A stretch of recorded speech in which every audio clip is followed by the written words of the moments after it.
Livro de Salmos, número 90, versículo 12. Diz o seguinte: ensina-nos a contar os nossos dias, para que o nosso coração alcance sabedoria. Eu vou ler de novo: ensina-nos a contar os nossos dias, para que o nosso coração alcance sabedoria. Nós estamos, irmãos, nesse mês de setembro, com uma série de mensagens chamada Uma Vida Sem Filtros, onde nós estamos falando, fazendo aqui uma comparação, aqueles filtros que nós usamos no nosso celular, quando a gente tira ali uma foto. E qual é o objetivo desses filtros? O objetivo, irmãos, desses filtros é distorcer a imagem, né? Talvez deixar ela mais bonita, talvez esconder ali alguns defeitos dela. E hoje nós vamos falar sobre dois tipos de filtros que é comum nós usarmos: aquele filtro que envelhece o presente e aquele filtro que antecipa o futuro. Quando você tira uma foto, você pode fazer como essa, você pode deixar ela mais envelhecida, coloca preto e branco, coloca uns riscos, ou você pode colocar uns efeitos, realçar as cores e talvez tentar deixar ela mais bonita e talvez antecipar algo que pode ali estar, um dia pode acontecer. E nós estamos orando, irmãos, nesse mês de setembro por 3 grandes bênçãos. Quantas bênçãos, igreja? 3. A primeira bênção, irmãos, é que Deus nos traga soluções eficazes e novas para problemas antigos.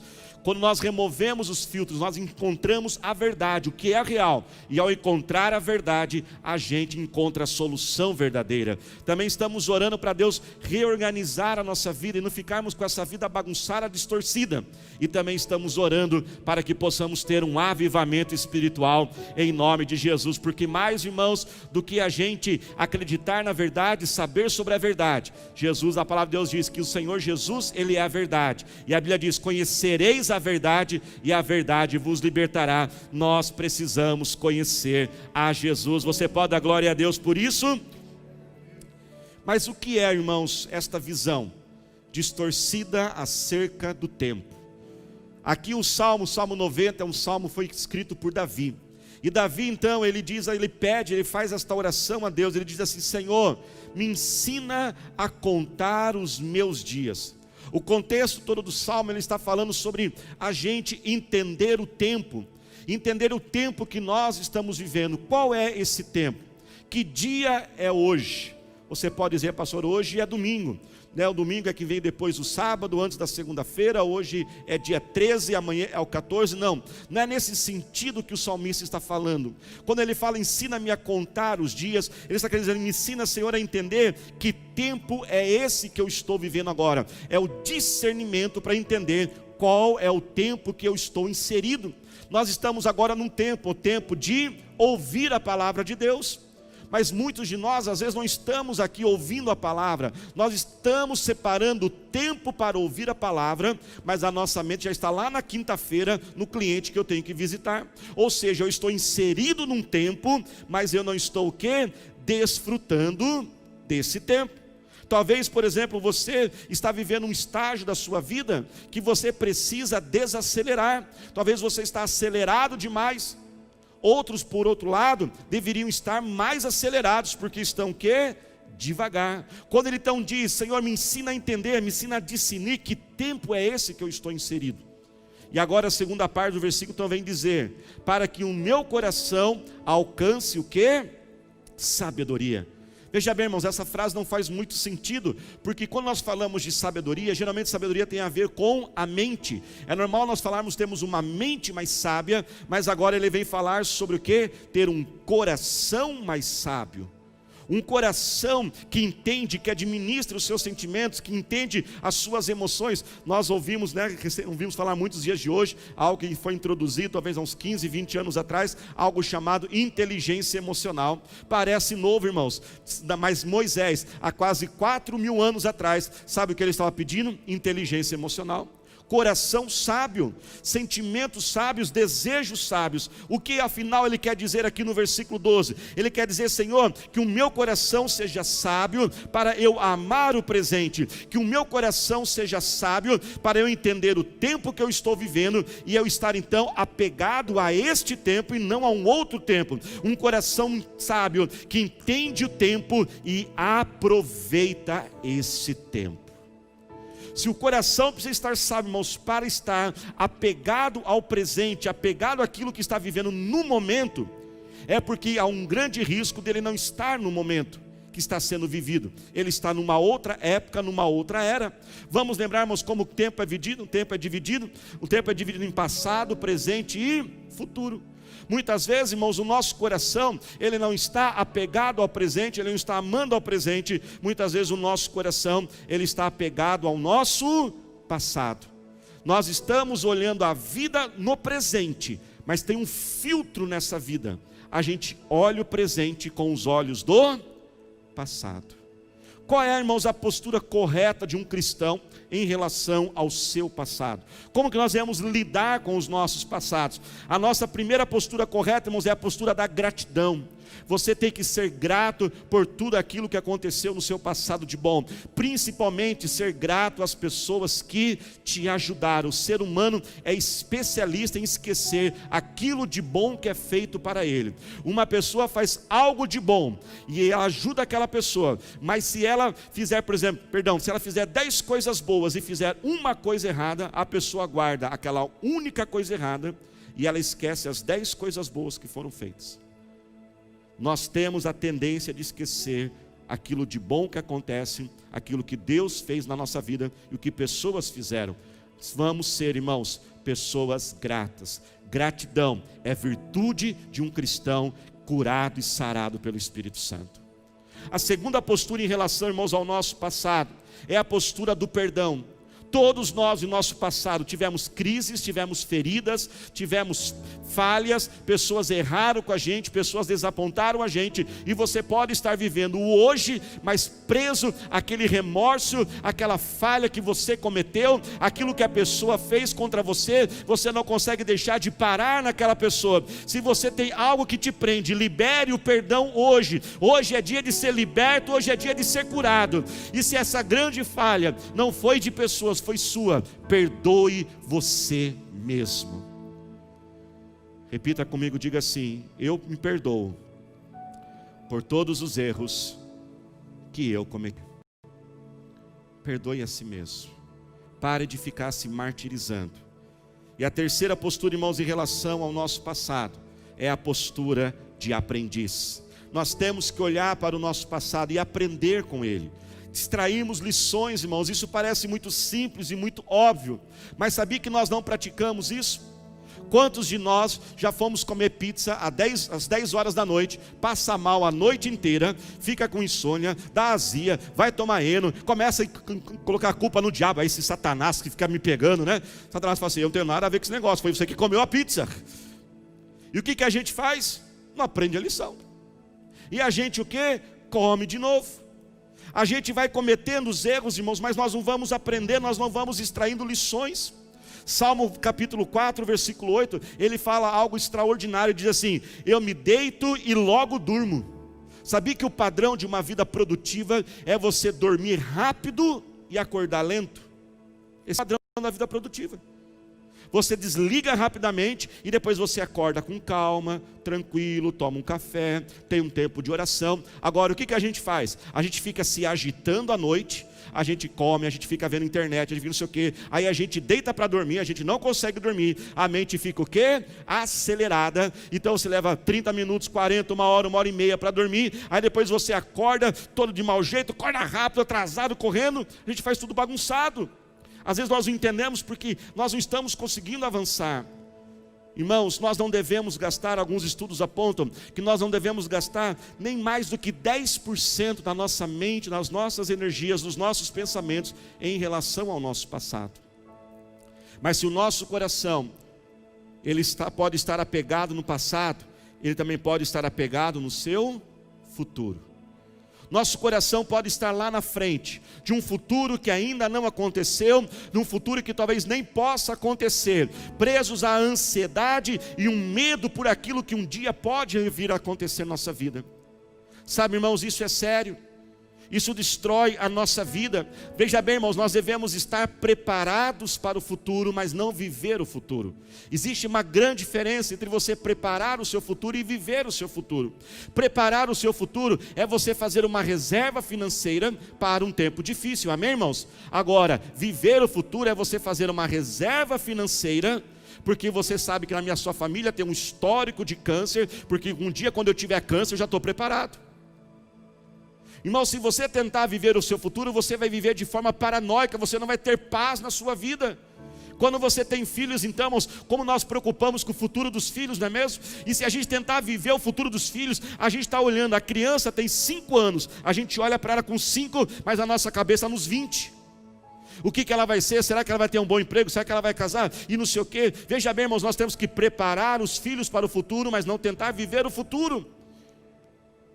Eu tenho que ensinar o meu filho a cuidar da casa, mas eu não tenho que ensinar ele ainda a trocar a resistência. Eu gosto de fazer manutenção na minha casa, e esse dia eu chamei meu filho e falei, vem aqui. Falei, filho, você tem que aprender, porque um dia, filho, você vai ter a sua casa, você tem que saber trocar a resistência. E eu falei, que coisa boba. Por que eu tenho que ensinar ele a trocar a resistência? Eu tenho que ensinar ele, irmãos, princípios e valores. Quais são os princípios? Princípios e valores, irmãos, eles são como, sabe o guarda-reio numa estrada, que não deixa o carro ir para o lado? Isso são princípios e valores. Eu tenho que ensinar esses princípios que vão cuidar da vida dos meus filhos, para que eles não saiam da estrada do caminho correto. Eu tenho que ensinar princípios que vão ser como uma placa que diz, olha, tem uma curva ali, tome cuidado, desacelere. Eu tenho que ensinar para ele o princípio. E qual é o princípio? O princípio é que quando um dia ele tiver a casa dele, ele tem que ser um bom administrador. E um bom administrador, então tem que cuidar e fazer a manutenção. Agora, irmãos, ele vai ter a vida dele, ele vai ter o jeito dele. Eu amo fazer manutenção, é o meu hobby fazer manutenção. Mas ele é outra pessoa. Quantos pais estão tentando fazer os filhos viver aquilo que eles não é a vida deles, não é o caminho deles. E o meu filho, então, quando crescer, tiver a vida dele, aí ele pode escolher. Se ele quiser arrumar as coisas, porque ele tem prazer, ele faz. Se ele tiver dinheiro, ele fala assim, eu vou pagar e vou mandar fazer alguém fazer isso aqui. Quem está entendendo, diga amém. Nós devemos, irmãos, prepararmos, mas não vivemos o futuro. O medo do futuro, irmãos, é algo que pode destruir nossas vidas. Jó capítulo 3, verso 25, Jó diz o seguinte, o que eu temia veio sobre mim, o que eu receava me aconteceu. Muitos tentam, irmãos, tentar adivinhar o que aconteceu com Jó. Por que Deus permitiu Jó passar tudo aquilo? Eu creio, irmãos, que a resposta a isso é por causa desse medo. Jó tinha um medo de perder tudo aquilo que ele tinha. Jó talvez ficava imaginando muitas vezes, e se um dia eu perder isso, e se um dia não tiver aquilo? Agora presta atenção, irmãos, medo de perder algo não é pecado. Medo de um futuro não é falha de caráter e não é falha de moral. Por isso que no capítulo 1, o livro de Jó vem dizer, Jó era homem íntegro, honesto e correto em seus caminhos, porque isso não é falha moral, não é falha de caráter. O medo de um futuro, ele vai trazer uma maldição sobre o seu futuro. O medo de futuro é uma forma de você já amaldiçoar aquilo que você ainda não está vivendo, aquilo que um dia ainda vai acontecer. E segundo alguns estudos, irmãos, se nós não devemos gastar nem 10% do nosso tempo com o nosso passado, o nosso futuro nós não devemos gastar nem 20%, no máximo 20% do tempo com o nosso futuro. Agora presta atenção, se eu gasto 10% com o passado, sendo grato, perdoando, aprendendo lições, se eu gasto uns 20% com o futuro, planejando para o futuro, quanto que sobra? Quanto que deu a matemática aí, turminha? Alguns se engasgaram aí, né? Se enroscaram aí, né? Sobra 70%. Pastor, aonde que eu devo usar esses 70%? Aonde que eu devo usar esses 70% agora? Nós temos que usar esses 70%, irmãos, para aproveitar o presente, viver o presente, celebrar o presente, curtir aquilo que Deus tem me dado. Diga assim bem forte comigo, eu vou curtir a vida. Repita comigo, diga assim, eu curto a vida. Se você está acompanhando, escreve aí, eu curto a vida. Nós temos que curtir, irmãos, e usufruir daquilo que o Senhor tem colocado em nossas mãos. Eu quero ler com os irmãos o livro de Eclesiastes, capítulo 11. Abra comigo, por gentileza. Eclesiastes 11, versículo 7 ao versículo 10. Ele fala sobre essa palavra maravilhosa. Salomão, o homem mais sábio que já existiu, e ele fala sobre a gente aproveitar, irmãos, esse momento. Ensina-me, ó Deus, a contar os meus dias, para que eu alcance um coração sábio. Ajuda-me, ó Deus, a entender esse tempo que eu estou vivendo, e eu quero aproveitar este tempo. Muitas vezes, irmãos, nós olhamos e falamos: eu tenho mais 30 anos pela frente. Mas na verdade, irmãos, são 30 anos que estão diminuindo. A cada dia que passa é um dia a menos que você tem. Que nesse dia você possa tomar uma decisão, talvez colocar esse objetivo sobre você: eu não tenho tempo para perder. Eu não tenho tempo para perder vivendo magoado. Eu não tenho tempo para viver perdendo a minha vida triste. Eu não tenho tempo para perder vivendo chato. Aliás, digo para o seu irmão: pare de ser chato. Fala para ele aí que tem gente que está chato demais. Eu não tenho tempo, irmãos, para viver no passado. Eu não tenho tempo para viver ansioso, com medo do futuro. Eu preciso viver o dia que Deus colocou agora na minha vida. É um coração sábio. Olha o que diz aqui, versículo 7 de Eclesiastes 11: como é boa a luz do dia, e como é maravilhoso viver à luz do sol. Será que você tem podido dizer ultimamente: é maravilhoso viver? Será que você está feliz de estar vivo? Será que você está feliz de viver esse dia de hoje? De acordar pela manhã e dizer: glória a Deus, mais um dia? Ou quando a gente acorda pela manhã: mais um dia, tudo de novo. Não, irmãos, Deus não tem isso para você. Deus quer te dar uma vida, e uma vida de abundância. Versículo 8 diz assim: ainda que você viva muito tempo, não tome um único dia por certo. Sabe o que significa essa frase? Não tome nenhum dia por certo. Você nunca sabe quando você vai ter mais um dia. Semana que vem eu resolvo isso. Amanhã eu vou fazer aquilo lá. Um dia eu e minha esposa nos acertamos. Um dia eu vou pegar firme com Deus. Talvez não é nesse batismo, talvez num outro batismo. A Bíblia diz: não tome nenhum dia por certo. Nós não temos, irmãos, garantia nenhuma dos próximos minutos. Nós não temos garantia do próximo dia. Nós não temos tempo para perder. Aproveite, o versículo diz assim: aproveite cada hora da claridade. Lembre-se de que muitos dias serão só escuridão, haverão tempos difíceis, e que o futuro nos reserva mais absurdos. Ou seja, aproveite esse tempo, que você não sabe quanto mais você terá. Versículo 9 começa dizendo assim: jovem. Mas eu queria que você entendesse aqui, quando a Bíblia fala de jovem, ela não está falando só no sentido cronológico, ela está falando também no sentido do vigor. Aproveite o vigor, aproveite aquele tempo de energia daquela fase, daquela estação da sua vida. Aproveite aquele momento e aproveite o máximo a juventude. Aproveite esse tempo que está sobre você. Olha o que diz agora o versículo 9: desfrute toda essa força e vigor, siga os impulsos do seu coração, e se algo lhe parecer bom, corra atrás. Mas tem advertência: mas não se esqueça que nem tudo é permitido. Um dia você terá que responder a Deus por tudo. Siga este impulso do teu coração, desfrute aquilo, faça algo que lhe parecer bom. Veja bem, irmãos, isso aqui não é no sentido de siga o teu coração versão Disney, não, viu? Que siga o teu coração versão Disney, você acorda um dia de manhã: estou cansado desse homem, quero viver minha vida. Não, não é isso. Não é você viver irresponsável, porque a Bíblia diz: nem tudo é permitido, e tudo que você fizer, você vai prestar conta a Deus. Mas sabe o que a Bíblia está dizendo? Desfrute esse dia. Você pode escolher, você pode viver aquilo que está à tua frente. Irmãos, às vezes a gente não consegue, às vezes, permitir isso na nossa mente. Mas pastor, e a vontade de Deus? Irmãos, porque às vezes a gente pensa que a gente é um robô, que tem um chip dentro de nós. Não, irmãos, desfrute, você pode escolher. Você sabia disso? Não existe negócio de alma gêmea, não, a tampa da panela. Você pode escolher a pessoa que você quer casar. Desfrute o seu tempo. Se você é jovem, desfrute a juventude. Sabe, irmãos, vida de casado é muito bom, mas vida de solteiro também é bom. Sabe por que tem muito casamento que tem problemas? Porque quando ele era solteiro, ele queria viver como casado. Aí depois, agora que está casado, ele quer viver como solteiro. Ou seja, ele está colocando filtros de tempo na sua frente. Desfrute, faça aquilo que te dá o prazer, irmãos. Você não é um robô, não.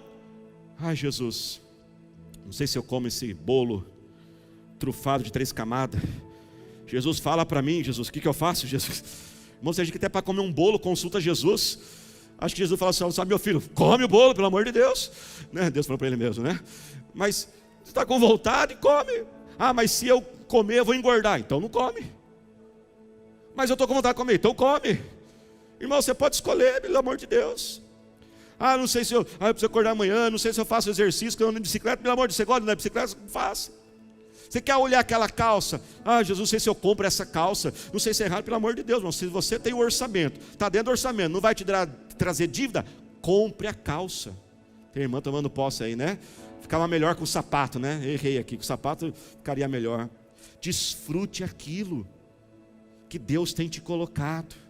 Desfrute esse tempo. Desfrute o teu casamento. Aproveite esse tempo, não deixe ele perder. Eclesiastes capítulo 3, irmãos, ele diz, há um tempo, há um propósito para toda ocasião debaixo do céu.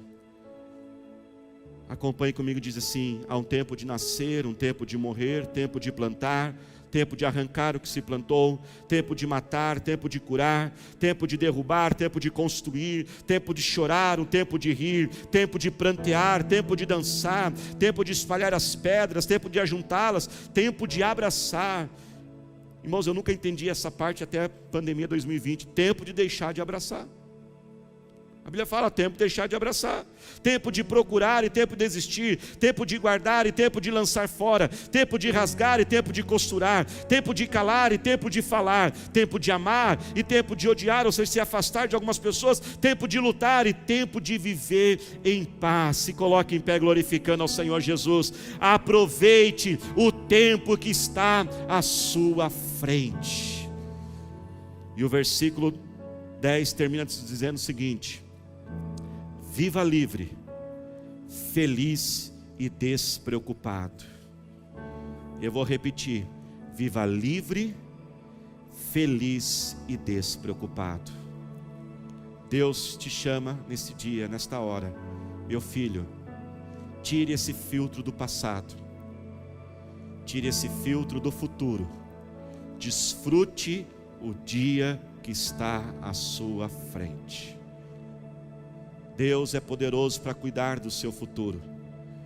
Ah, mas o que vai ser dos meus filhos o dia que eu não estiver aqui? Deus é suficientemente grande para cuidar do futuro dos teus filhos. Aproveite esse momento. Se você está na velhice, meu irmão, aproveite. Seja um velhinho da hora, seja uma velhinha bacana. Se você entrou no período de ser avô, estraga aquele neto, sim. É para isso que serve vô e vó, para estragar mesmo. Ah, mas pastor, mas tem que educar. Deixa o pai e a mãe fazer isso, né? Claro que não vai, né, o caráter do menino, essas coisas, irmãos, deseducar, mas estraga mesmo, irmãos. Amor e carinho não estraga ninguém, viu, irmãos? É você aproveitar. Quando você era pai, você não podia fazer aquilo. Pai tem que ser meu firme, pai tem que ser não sei o quê. Mas agora, se você é um vô, você é uma avó, faça. Se você está jovem, aproveite a juventude. Se você está no vigor da idade de trabalhar, trabalhe bastante, irmão, rala mesmo. Porque vai chegar uma hora que a sua cabeça vai pensar uma coisa e o seu corpo não vai conseguir fazer o que a cabeça faz. Aproveite a bênção que o Senhor te deu. Sabe, irmãos, sabia que você pode dormir sem culpa? Pode dormir 3 horas da tarde sem problema, viu, irmãos? Que tem gente que não consegue dormir e já fica pensando, se todo mundo soubesse que eu estou dormindo nessa hora. Se soubesse que eu estou passando aqui agora. Irmãos, até Deus descansou, viu? Tem gente que acha melhor do que Deus. Que nós possamos, irmãos, olhar aquilo que está à nossa frente e nós possamos desfrutar esta vida. A Bíblia diz, seja livre, feliz, e você possa ser despreocupado. Muitos de nós estamos cansados porque sentimos um peso sobre nós, o peso do dia que vai acontecer, o peso segurando dias que já se passaram, e nós não estamos aproveitando o dia que está na nossa frente. Carregue o teu filho. Um dia não vai dar mais para carregar ele. Eu sei que eu estou falando. Meus filhos estão enormes. Esses dias eu queria carregar eles, não deu. senão você vai viver frustrado. É o que está à tua frente hoje.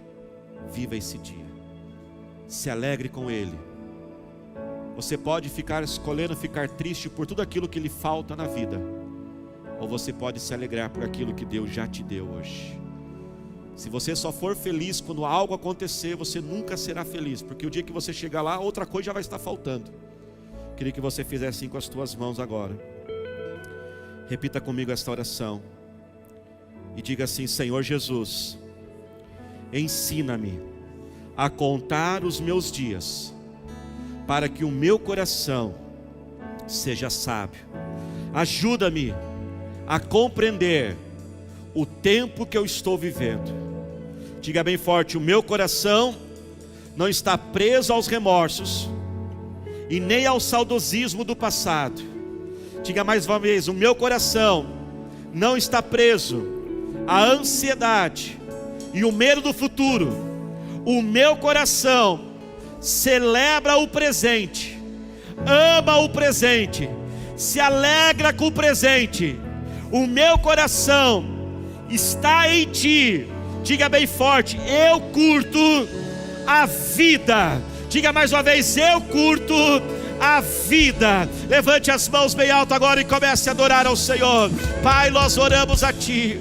Senhor, ó Pai, a tua palavra diz que o Senhor nos manda a vivermos livres. Eu oro, ó Pai, agora esta oração de libertação. Este peso sai agora, esse peso que essa vida carrega, Senhor, o peso daquele passado, aquele peso daquela culpa, o peso daquela falha, o peso, ó Pai, daquela autocondenação, onde eu estava com a minha cabeça, eu prejudiquei minha família. Eu declaro, Pai, que estamos perdoados, perdoamos aos outros, perdoamos a nós mesmos. Esse peso da ansiedade, esse peso do futuro dos filhos, esse peso do que vai ser a minha vida, Pai, os nossos dias já estão contados, eles já estão em tuas mãos. Nós estamos livres, Senhor, nós estamos curados, nós vamos viver e curtir, amar o nosso presente, Senhor. Ó Pai, eu vou me alegrar pelo que eu tenho e não ficar feliz pelo que me falta. Eu vou usufruir esse dia, Senhor. Eu te louvo, eu te agradeço, meu Pai. Aleluia, Senhor.